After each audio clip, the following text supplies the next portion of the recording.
Hello, everyone. My name is Wendy Arnold. I'm very, very sorry that we've not been able to come over to Palestine this year to take part in your training, but I hope that our recording will help a little bit towards assisting you in the delivery of our grade 9 and 10 English for Palestine. So today I'm going to talk to you a bit about graded reading in the classroom. This is actually one of my interests, so I'm delighted to be able to help you with this particular session. So let's have a look at the aims of this session. First of all, we're going to identify the purpose of having a graded reader at grade 10. Now, a graded reader is not exactly like a regular storybook. It has been adapted for second language learners. So you shouldn't worry too much about the level. It has been adapted for the level of your learners.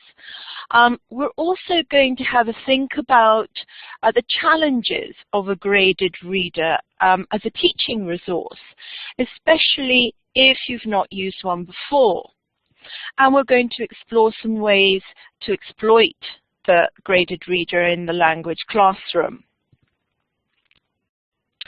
So the graded reader for grade 10 is a story written by a very famous author called Jules Verne, and it's called Around the World in 80 Days. And this one story has been split up into many sections. Well, in fact, basically it is split up and divided over 10A and B. So over the period of one teaching year, academic year, you will have the story.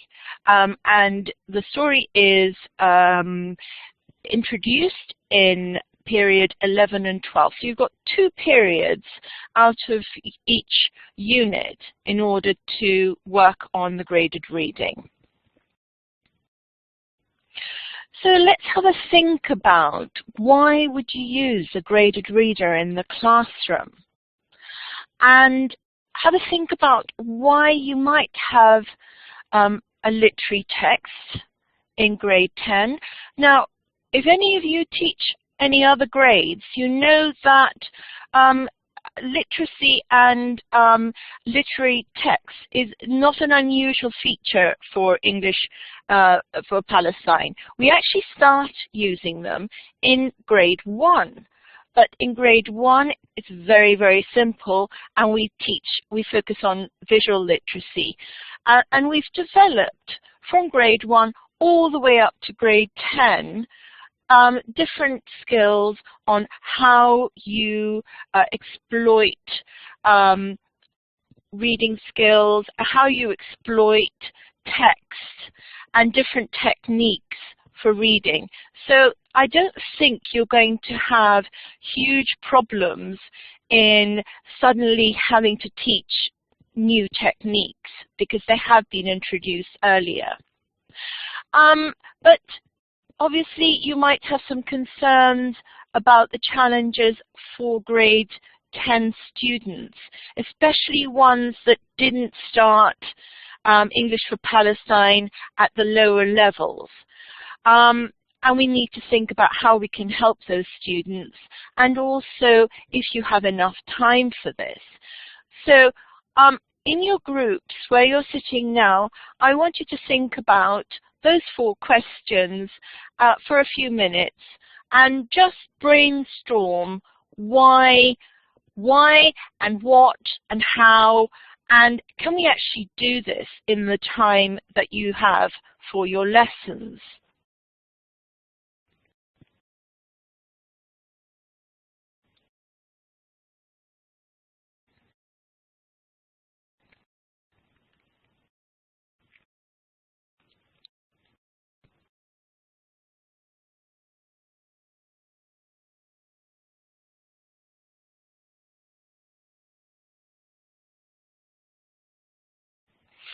All right, so the why.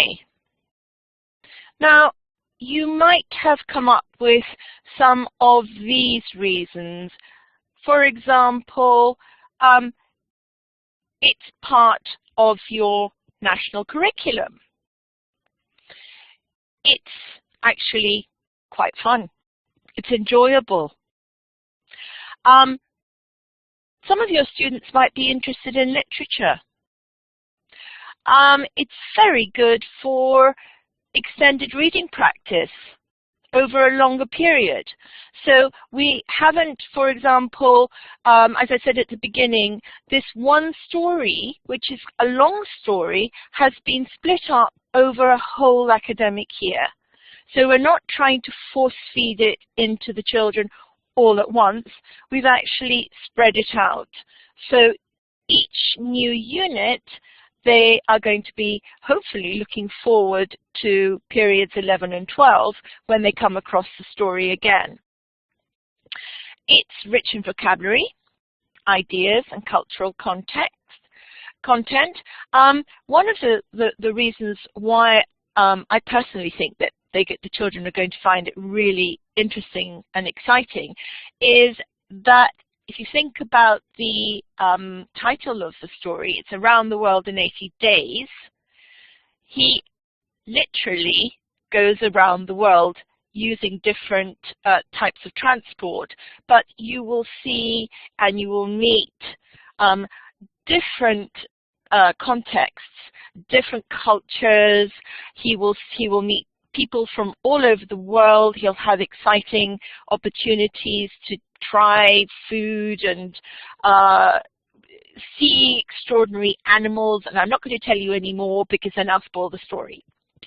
The other thing that I think will be interesting for the students is that it's a change from other different types of written texts which they will have been exposed to, you know, in other units.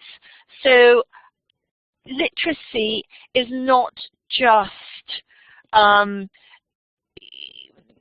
emails or postcards or activities in a course book. It should be for fun. And in fact, what we've tried to promote throughout English for Palestine is reading for enjoyment and building up to this level where it's a much, much longer story. And also, I think that we can actually exploit this for skills work, right? And we'll talk a bit more about that as we go through this session. So let's go on to, so what can we actually get out of this particular text? Well, vocabulary for a start. If we're thinking about skills, reading skills, there are a lot of low-frequency words in it. And again, like all the English for Palestine texts, we are not introducing random words. We are introducing words within the context.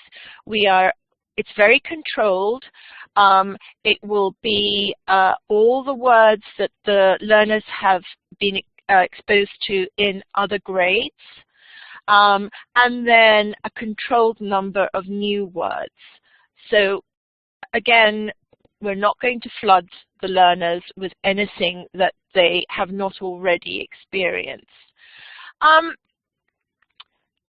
Yes, there will be some words that are difficult to understand, but then that is our job to help the learners know how to make meaning from the words around text.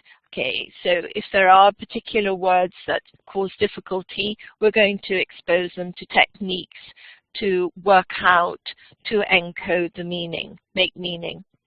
There are different lengths of texts. There are some difficult cultural content, but actually the difficulty is the interest level.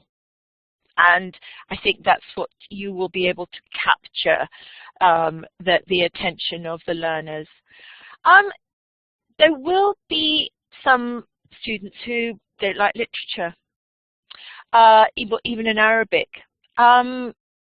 It's not everybody's thing, but I think because of the way that this particular text has been exploited and divided over a longer period, I think that there will be enough interest for the learners to sort of, it's not going to flood them all at once. I think because it's been divided into smaller sections, they know, well, I only have to tolerate this for period 11 or 12. And maybe next week the next unit will be more interesting. All right, so in the teacher's book, which of course you all promote and you all use, and please, supervisors, please, please, please, can you make sure that all your teachers are using the teacher's guide? Because that is, the information in the teacher's guide is absolutely crucial for your teachers to deliver this course. They cannot deliver the course effectively just by looking at the pupil's book. They need to have the teacher's book next to them so that they know exactly what to do. All right? So the step-by-step guide includes using the pictures, which is very important. So visual literacy, which we've started right at the beginning, grade 1, to teach our learners. The pictures, a picture is worth 1,000 words. The pictures are very, very carefully chosen or designed to have the maximum impact and to help the learners understand what the context is. So it's really important to start off with looking at the pictures, brainstorming what this story might be about, predicting what might happen, what can they see, and it's building on their background knowledge. Very, very important. So the novel is broken up into small, manageable parts. As I said, this is divided over a whole academic year, and it is used and introduced and worked in periods 11 and 12. We also have reading for gist, so skimming, so having a quick read all over the text that we're going to work with, just to get an idea of what's going to be happening in this particular part of the story. And then reading for detail, so scanning for specific information. We will also have discussion about unknown or difficult words, and this will vary from learner to learner. So it's very important for the learners to keep a list of words that they have problems with. And again, a recommendation that I always have is that if it helps the learners to have their own translation from English into Arabic, or to add a picture, please let them do that. Whatever it takes for them to remember that word, so that that word jumps into their head again, okay? There will be exercises, activities, again, based on the context and to help them understand the meaning of what is happening in that text. And this last one, very important, to relate that topic to the student's own life, to the background knowledge. Because again, that is how we make meaning and how we develop our understanding, by building on what we already know. All right. Now, what do we do if the learners don't understand the text? Well, to be honest, they do not need to have to understand every single word. And that's really important for you as supervisors to relay to the teachers that just think about your own reading in Arabic. When you read through a newspaper or a magazine, do you understand every single word that is there? Or does your eye just go over the top for you to get the gist? Because actually, the first time you read something, that is what most readers do. They just skim through it. So I think that's really important that we teach our learners so that they don't come to a complete standstill. When they come to see a word that they've never seen before and they think, I can't do this anymore, and they stop. All right?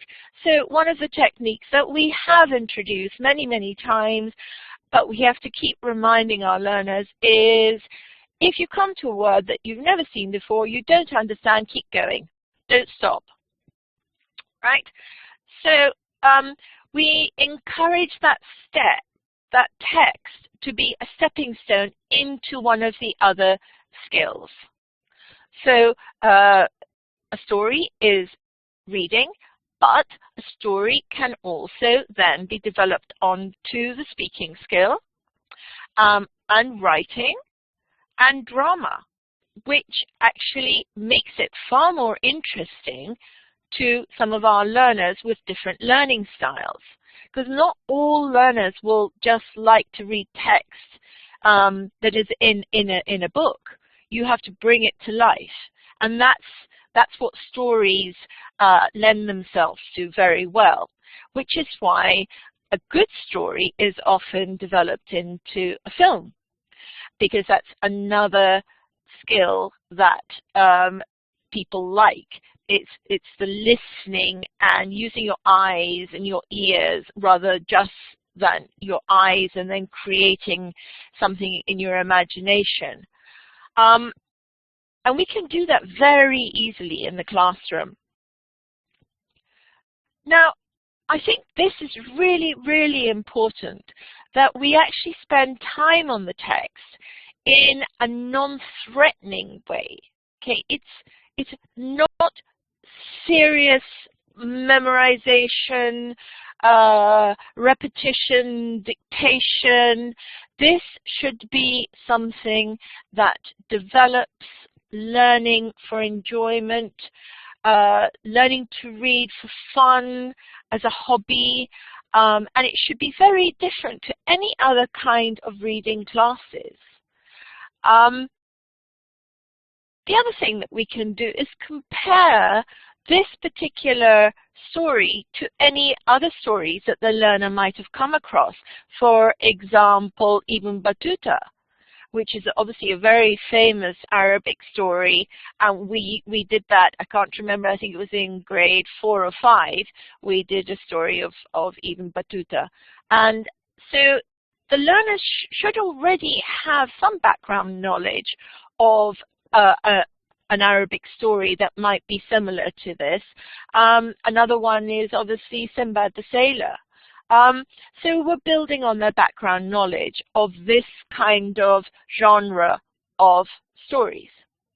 And if needed, there's no reason why you can't use a little bit of Arabic, but we do not want simultaneous translations because that will defeat the whole object. All right, so as I said already, there are 2 periods for 1 episode. So it's period 11 and 12. Okay, so now what I would like you to do is I'm going to split you into 4 groups, and each of these groups are going to have 1 page from the story, plus the exercises that come along with that 1 page, and as well as the teaching notes for that section from the teacher's book, which, as I've said, and I will continue saying, you absolutely have got to use alongside the pupil's book, please, because there are many things that don't appear in the pupil's book that are in the teacher's book. all right? And it's absolutely crucial that our teachers are using the teacher's book. All right, so what we're going to do now is what is called a jigsaw reading. So you're split into 4 groups, A, B, C, D. All the A's will have reading A, all the B's will have reading B, all the C's will have reading C, and all the D's will have reading D. And what I would like you to do is think about these 2 questions in your groups. I want you to think about what might the challenges for the teachers and the students be with the text and the activities, and look at the teacher's book, because they might actually already have thought about what the challenges are and what some solutions might be. And I want you also to think about what you could helpfully do in order to identify what the problems might be or challenges, what the causes might be, what the effect on the learners might be, and what some solutions could be. And I'm going to stop right there, and I'd like you to think about that. You have 5 minutes.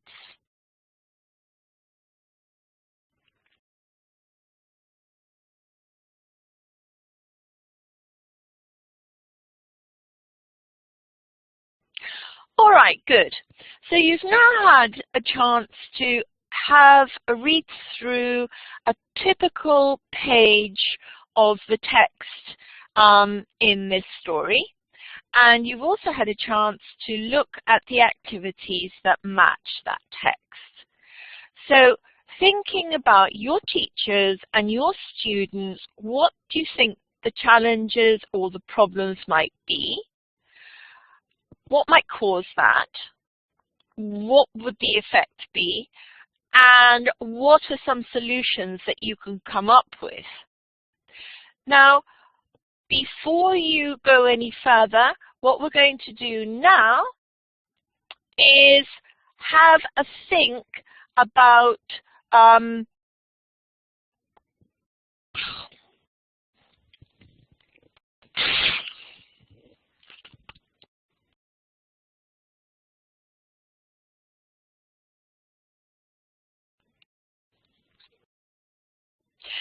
and whoops, I realized that I was giving you the answers, but I am sure that you've got lots of other answers. So here are some of the ideas that I thought of that you might come up with. So, for example, some of the challenges might be the vocabulary or the ideas, the cultural differences. And what you might helpfully do perhaps is pre-teach some of that vocabulary, or look at the glossary, or use the pictures. So basically, you will have to go back and do some more work on the actual text before the learners start to use it, if you think that it's too difficult. So what I'm going to do now is cross-group you. So Group A, I want you to listen carefully for your number. 1, 2, 3, 4. Group B, 1, 2, 3, 4. Group C, 1, 2, 3, 4. And Group D, 1, 2, 3, 4. So can I please have all the ones go and sit over there, all the 2s go and sit over there, all the 3s go and sit over there, and all the 4s go and sit over there.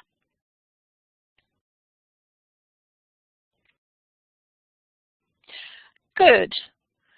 So you are now sitting on a table that has somebody from group A, B, C, and D. And on some tables, you will have 2 or 3 maybe from each group. All right. Now, in your group, what I would like you to do is I would like you to number yourselves 1, 2, 3, and 4.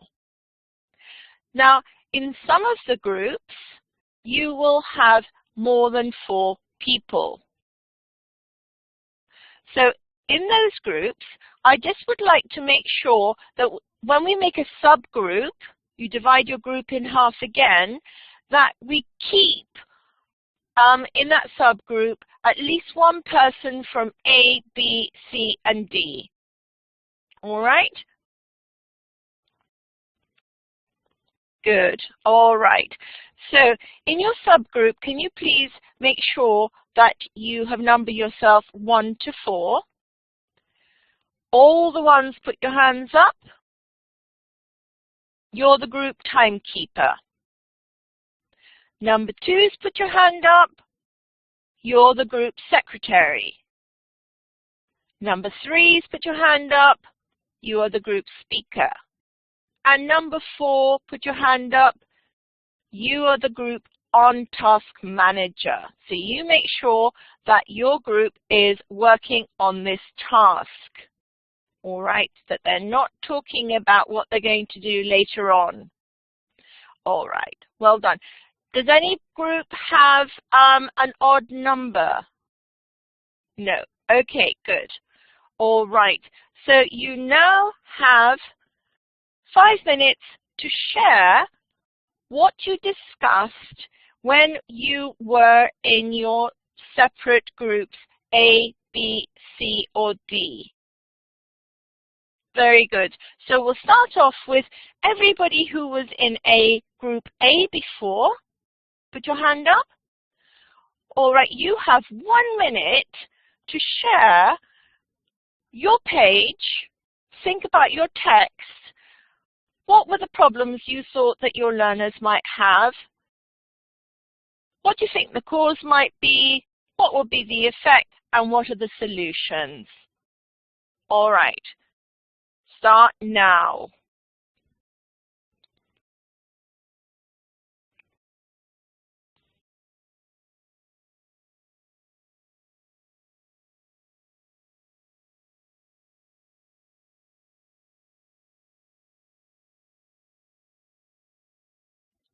All right, very good. All the people that were in group B and looked at text B, can you please now share your ideas? You have 1 minute.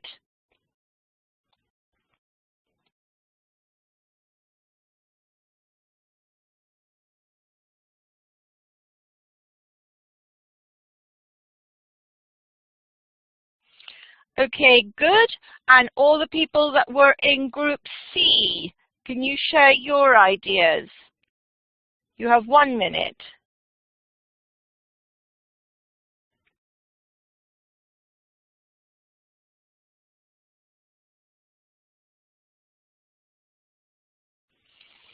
All right, and all the people that were in group D, you have 1 minute to share all your ideas.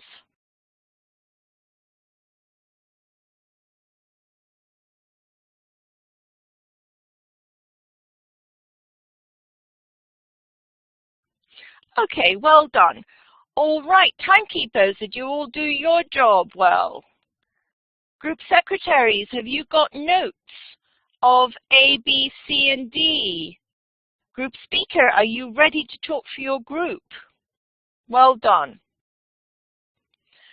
All right, so I would like you now to think of a name for your group. There's a piece of paper on the desk in front of you, and I would like you to think of a name for your group and put it up so that I can see it. Well done.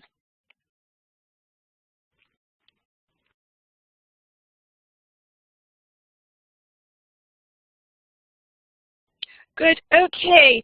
This group can you please, the speaker in this group, can you please share what your group came up with? And sorry to interrupt you.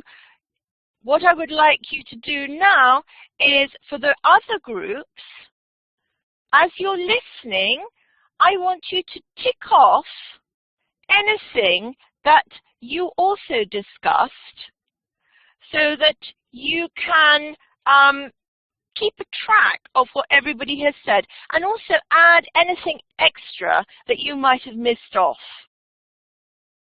All right, thank you very much. All right, and now this group, can you tell me what did your group discuss? Okay, so then I'd like all the groups, one by one, to have their turn to share what they talked about and to add anything that we haven't already spoken. Thank you.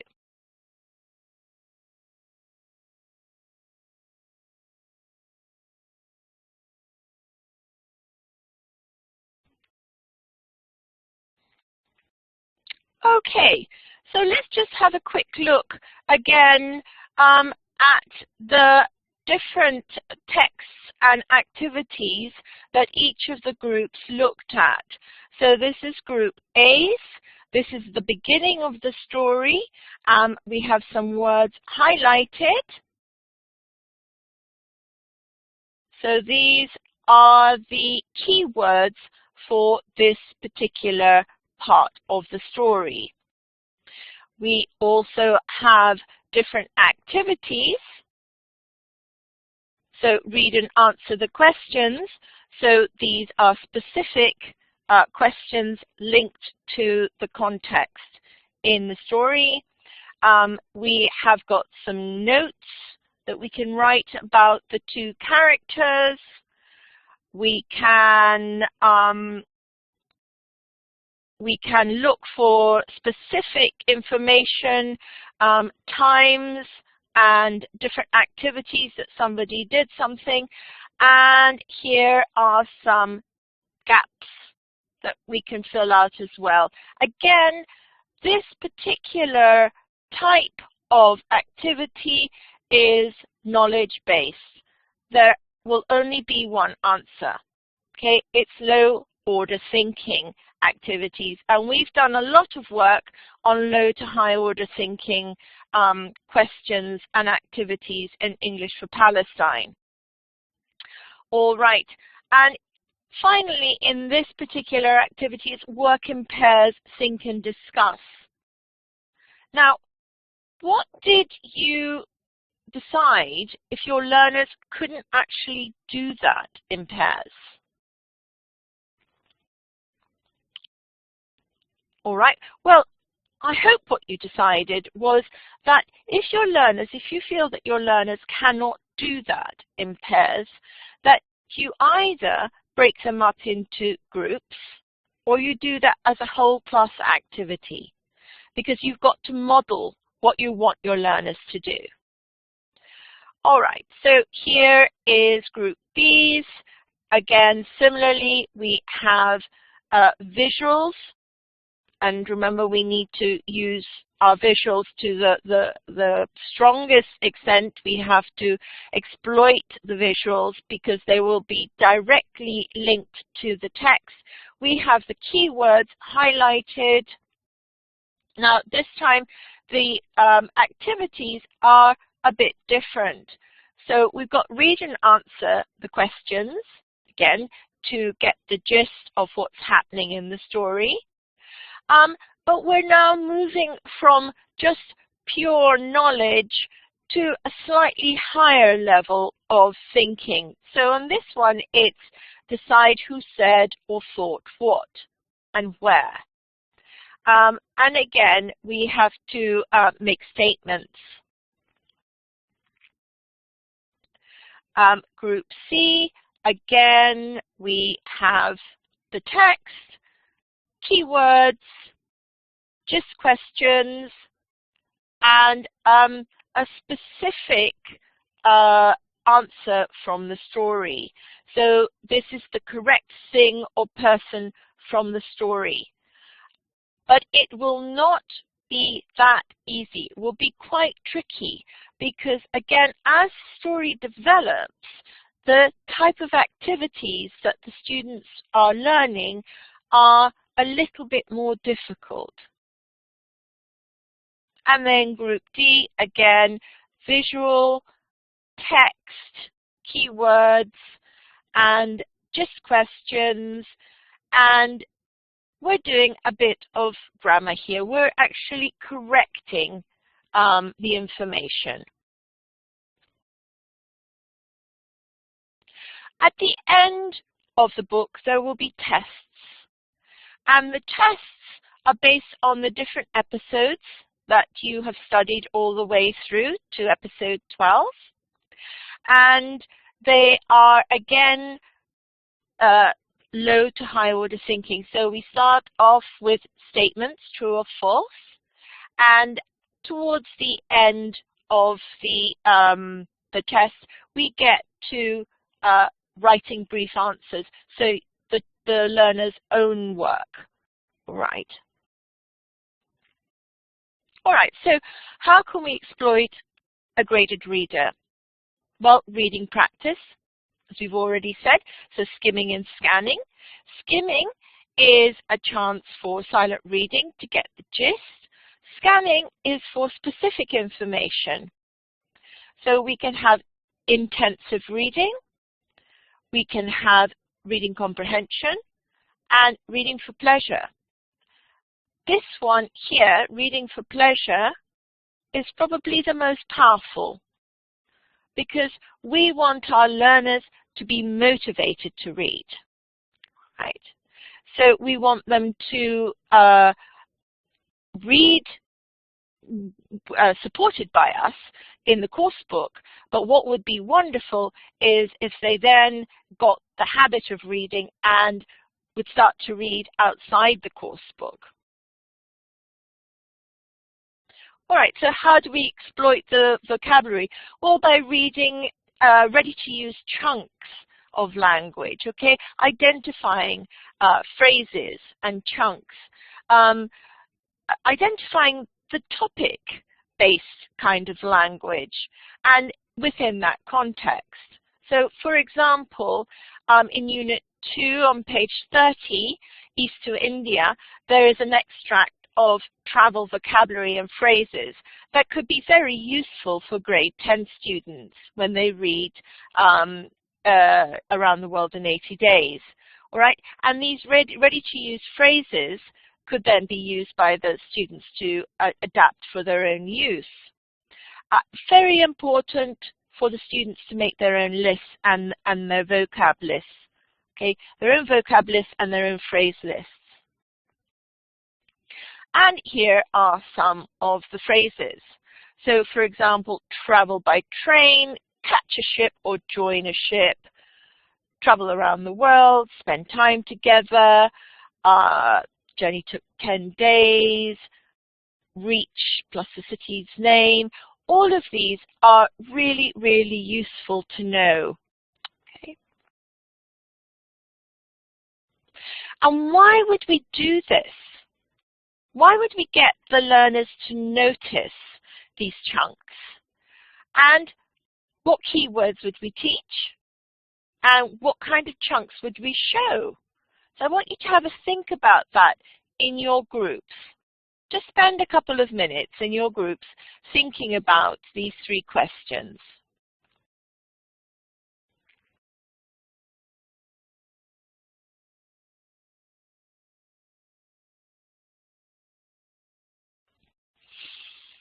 Now, one of the things that you might help them to notice is the use in the chunks of the verb and then the noun, or a verb, a preposition, and a noun. And obviously give lots of examples. So for examples like, I'm going to go a bit further, I think it is here somewhere. It is, sorry. I'll come back to that in a second. It is there. All right, so let's have a look at why would we do this? Well, one of the reasons why we do this is for speaking practice. Okay, so reading aloud, okay, or drama or role play. Now, as I said before, one of the really important things that we need to exploit in all the English for Palestine grades is visual literacy. Designs have been made that match the text exactly. So if the learners can be taught how to read a picture, then they are halfway there to knowing what the text's unknown words might be. So they can start to predict the language that's going to come up. All right, so thinking about reading aloud, is that actually a reading skill? Do you really think that reading aloud, why do we do it in our language classrooms? Is it actually a reading skill? Or is it a speaking or pronunciation skill? Now, I'm not saying that you shouldn't do it. I'm just saying, why do we do it? And how useful is it?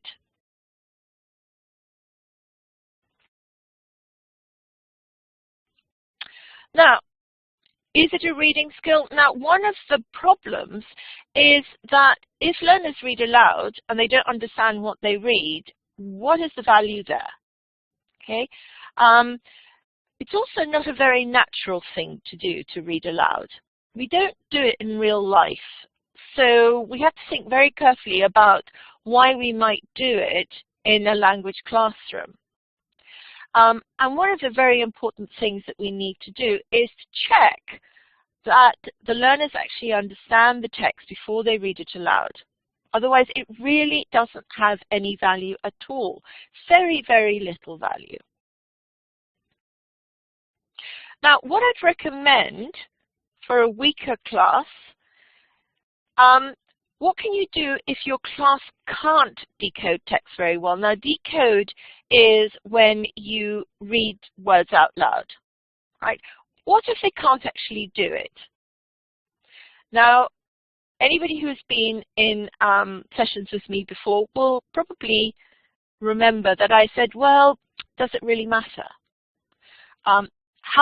It depends how useful you think reading aloud is.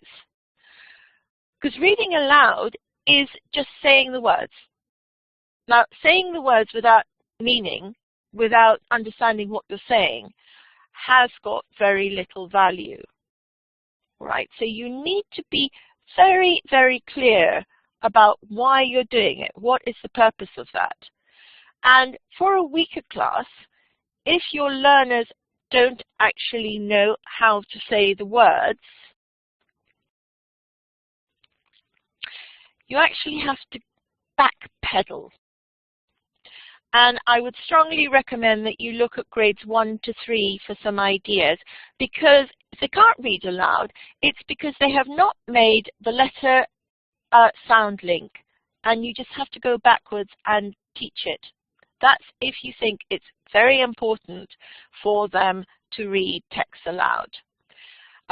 Also to make sure that they know how to blend sounds together, just similar to what you do in Arabic, right? So if you feel very strongly that your learners have got to read aloud, then you need to go back to much lower grades and teach them those skills. All right, now, do you ever just get one learner to read and read aloud and then everybody else listens? That is incredibly boring for the rest of the class. Very strong advice there. Don't do it. Really, really boring. If the majority of the learners are not engaged in what's happening in the classroom, they will very, very quickly get demotivated. So the teacher's book recommends that you focus on 1 to 2 paragraphs. The teacher reads first, the whole class reads together, and then 1 or 2 individuals read aloud, and then you put them into pairs, right? So that's very carefully scaffolded. Now, another thing that you can do to exploit the text is dialogue writing, drama, and role play. So you could ask the participants to look at episode 1 and then brainstorm which part might be useful to turn into a dialogue or role play. And here it is. We looked at episode 1 and then choose what can actually be used from that to turn into a role play. And in the teacher's book, they give you an example. All right, so that is the dialogue they suggest, and this is the process that they recommend, so that the teacher reads aloud first of all, the pupils predict the dialogue that might happen between Phileas and Passepartout. The teacher writes the pupils' ideas on the board. Now, note that an advantage that going straight to the dialogue is that the pupils are involved straight away. So if you decide that you would like the pupils to be involved in the process of thinking about what would these two characters be saying to each other, they are already motivated to be thinking about what could be said. Whereas if you just give them the script, you've cut out that step and the motivation is not as strong.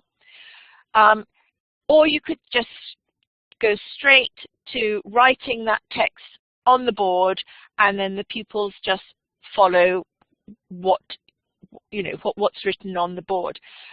But the teacher needs to model with a pupil, and then the pupils split up into pairs and they take it in turns to take the different parts, the different characters.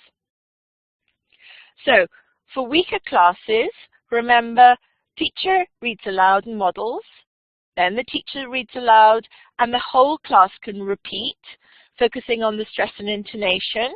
Then divide the class in half. So one half takes the Phileas Fogg and the other half takes Passepartout. Then divide the class into pairs.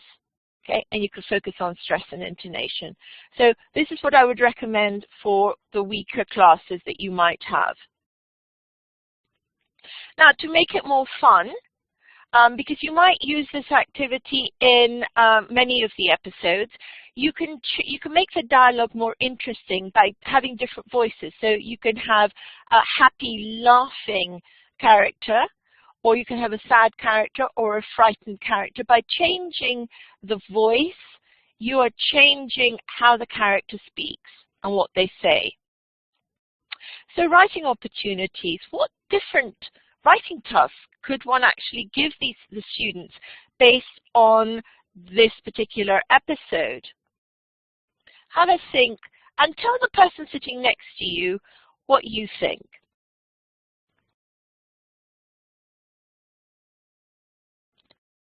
Okay, let's have a think. Well, here are some possible answers. Did you get any of these? So they could actually write the dialogue themselves, send a postcard from one of the countries, describe a character, change the end of the story, make a summary. They could write a newspaper report or a police report. Right, they're just some of the ideas that could come out of one of these episodes. And finally, this is such a lovely story that it is encouraged filmmakers to make both fiction films, which is this one here, which is wonderful. Disney's got one. And also Michael Palin, who is a very famous British actor. He actually tried to follow the route that Jules Verne had in his story, and we go to all the places there.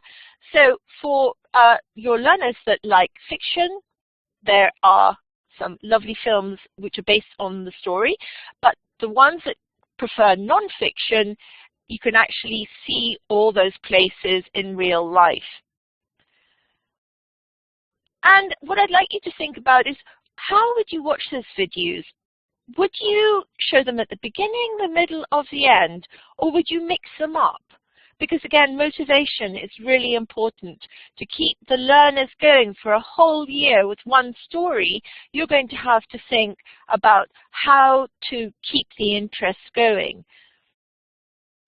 All right, so finally, I just want you to have a think about, are these techniques suitable in your classes in Palestine?